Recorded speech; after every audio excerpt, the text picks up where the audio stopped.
8,375 pounds, Catalina 333 RETS. Rear entertainment triple slide here at Haylett RV of Coldwater, Michigan. The kind of trailer I lovingly refer to as a flat deck fifth wheel. This one slides in just under 36 feet, which is a sweet spot for a lot of campgrounds with like seasonal sites. It's as big as it can be without being too big for a lot of places, basically. It gives you that huge opposing slide living room, a nice chunk of kitchen storage, and a full bedroom slide complete with huge front closet that you expect out of a fifth wheel, but at a fraction of the price. Like most triple slide trailers or fifth wheels with some kind of island kitchen or whatever, when the slides are all closed up, you're not going to get to much, but this really isn't a floor plan made for traveling. This is a big triple slide floor plan that I like to call a flat deck fifth wheel. And when you reach your destination, that's when this one comes into play. Now, I suppose in theory, if you do the Dukes of Hazzard butt slide across that sealed edge counter, you could get back there. But chances are you're not going to do that. Again, though, this is a floor plan that you get hauled somewhere, you open it up, and then you go camping. You don't tend to use it this way. And this right here, this is how you're normally going to see these things. It's got that nice, big, light, bright, open feeling. Very much like a Jayco J-Flight. This is very similar in a lot of ways to a 34 RSBS J-Flight that we have here at Haylett RV. There's a couple key differences. They're both 6'9" interior, which is awesome. It gives you that bigger open feel. They both have opposing slides. This one has a rear entertainment side sofa, whereas the J-Flight has a rear sofa side entertainment. So they're kind of mirror images of one another. They accomplish the same thing, but they came about it in different ways. Both are going to have plenty of LED lighting, central air. This one has the Catalinas have that very like almost, I don't know, call it beechwood, but light bright interior decor thing. The decor that we're looking at today on the fabrics, I believe this is called mocha. I'm still learning my Catalina names, but I'm pretty sure that one's called mocha right there. This sofa can jackknife down into a quick little sleeper. There's storage below it, so it's like a hidden storage chest. And you see the little cinema-style armrest right there, just below that big breeze window. Great little spot to keep a set of drinks. Although with these dual rear counters on each side of that rear entertainment, there's just around the corner is always a nice little place to set a drink as well. Now, historically, rear entertainments dominated the big trailer and fifth wheel business, and then they phased out because most manufacturers would not spend the extra $1.99 or whatever to just simply make the TV swing out. Well, obviously, Catalina, not one of those corner cutters. They make that TV able to be swung around to face your primary seating. Below, you see the optional electric space heating fireplace right here so that you do have that extra heat without burning up your propane, although you could use that just for the visual elements. And facing the TV, you have a pair of free-floating pushback recliners. So if you do want to turn to face the TV and avoid a neck wrecker situation, this is a rear entertainment that actually still has a good direct facing entertainment capacity. That's something that a lot of them lack.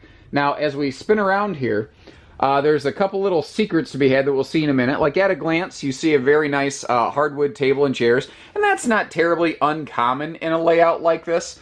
But we'll come back to that in just a moment. As we start to open up all the storage in here, even the table gets in on the act.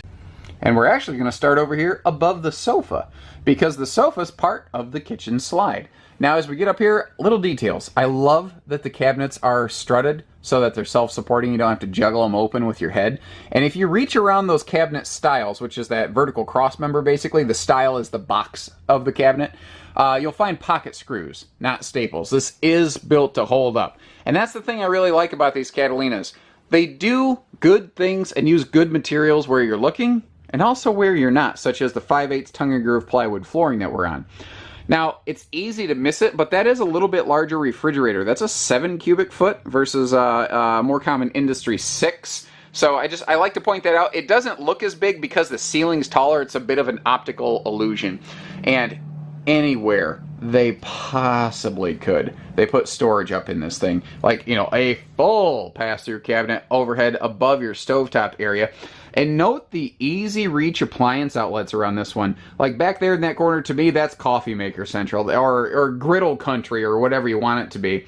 Just below that tile backsplash, we have a recessed flush mount, like glass, tempered glass top stove. That's one of the legacy features you wouldn't find in the SBX, as is this upgraded kitchen hardware on the sink that we're seeing right there.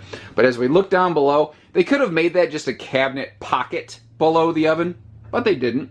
They went the extra mile to make that a drawer because it's more useful. This is a function-first camper, although I would argue that they did find a way to put a little bit of sizzle and razzle-dazzle into it as well. Such as these counters. This is something Coachmen's done longer than anybody, are sealed edge thermofoil counters. The difference between a pressed membrane and a sealed edge is that this is sealed, top, bottom, and inside out. And you see the optional sink covers that we've added here as well. They flush right down with this countertop level. So this thing, between that Peninsula counter and what's over there just be either on top of or beside the oven, you have great prep space in this one. But that's not all. I feel like an infomercial. But wait, that's not all. Because on the other side of the Peninsula, we've got drawers to the floor over here. And I like how they segment their top drawer. That's something a lot of brands used to do that have quit. But really, I mean, if there's one thing Coachmen just really hangs their hat on, it's intelligent use of potential storage space. And you can see how they just don't waste anything. Now, the one thing we haven't seen so far is a place for a wastebasket. But don't worry, they got you covered on that too. But first on the way, I said that even the dining table gets in on the act. You see you've got a neat little desk drawer there. That's going to be handy for stuff like, it'd be perfect for placemats. But frankly, you know, maybe you have little crossword puzzles or little things like that for the, you know, grandkids or something. You know, there's 100 different ways you could use that. But wastebasket space. There is a good spot for one right here. You know, they made sure that they didn't waste anything, and I like that it's actually near the entry door, so you can just hop in, dump stuff off, and move on.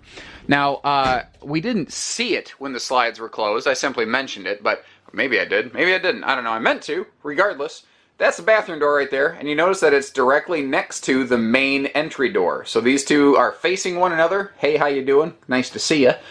And if you're at a campsite, you want to go in and out, or if you are towing this, you are just hop, skip, and jump away from getting to the bathroom here.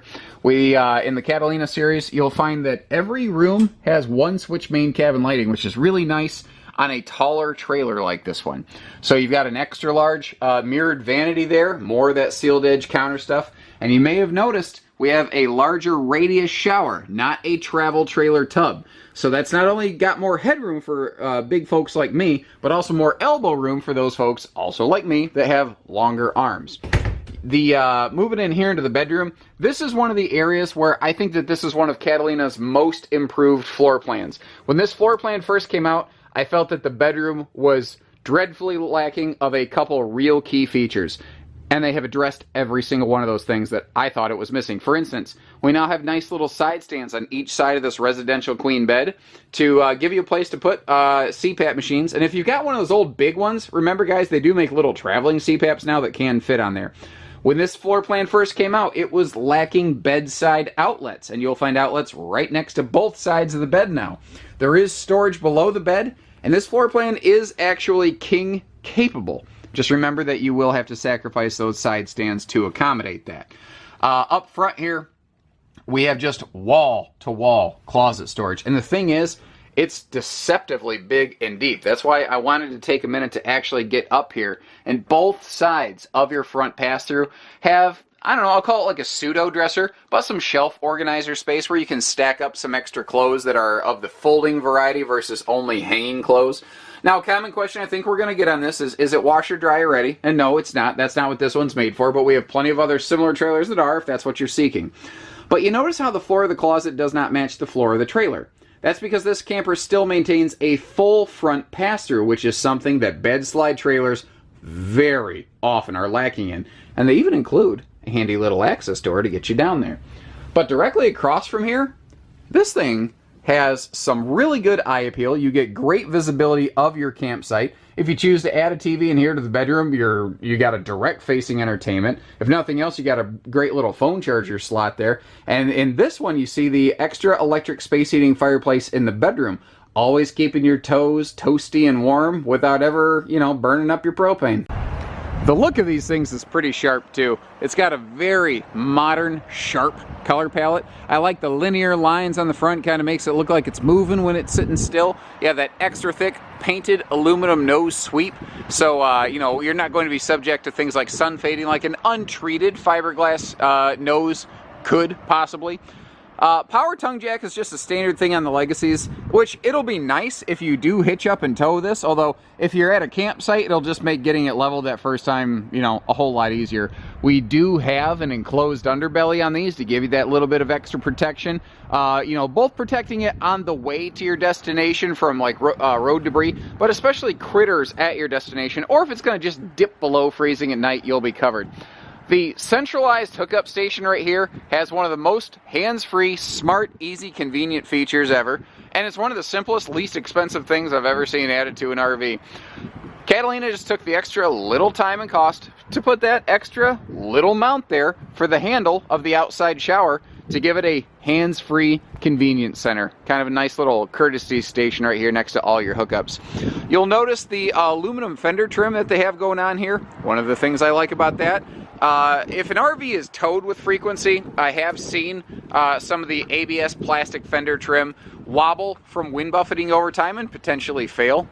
Well, that can't possibly happen here. Usually that happens after that plastic stuff has been exposed to a lot of sun, wind, rain, snow, and weather. But once again, that aluminum fender trim, it's very eye-catching. It adds a nice little accent right there, and it will never fail. You know, you might be able to dent it up by hitting it, but it'll never just crack and fail and get chalky on its own or anything like that. Just like we saw on the inside, this thing is loaded with windows. Of course, you can walk all over the roof of this thing. And the backup camera prep. For a trailer like this that is unofficially a destination trailer, it's very towable. Actually, the delivery driver was commenting on that. She goes, this thing's heavy, but these Catalinas tow nice. And what that tells me is that the chassis was properly engineered with proper axle placement. But at a destination, most people aren't going to care about that rear view camera unless you have a goofy campsite or goofy neighbors. And you want to make sure you can see what's going on behind you. So even then, I suppose it could theoretically be useful. And I figured as long as we're over here, why not take a look at the awning? It is a little windy, so I'm going to make this portion of our tour brief. Of course, it's a power awning, as is basically everything today. And we've got the Catalina Starlight lighting package. That is a 3-stage thing. We have lights under the awning, in the speakers, as well as over here in the campside wheel well. In automobiles, they kind of call that ground effect lighting. Just sort of gives it a neat little nighttime looking flare.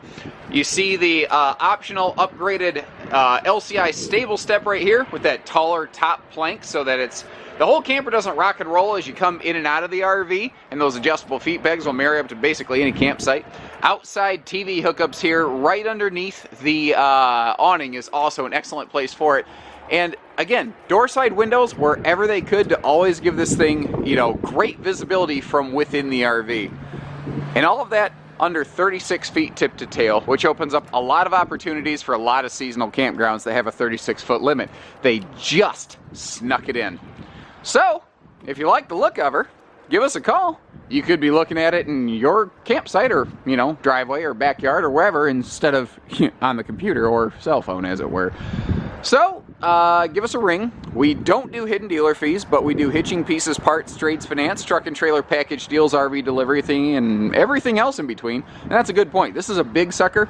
Not a lot of people want to tow something like this. If you have a seasonal site, you want us to deliver it and park it for you, give us a call. Easy quotes on that stuff. We do that all the time.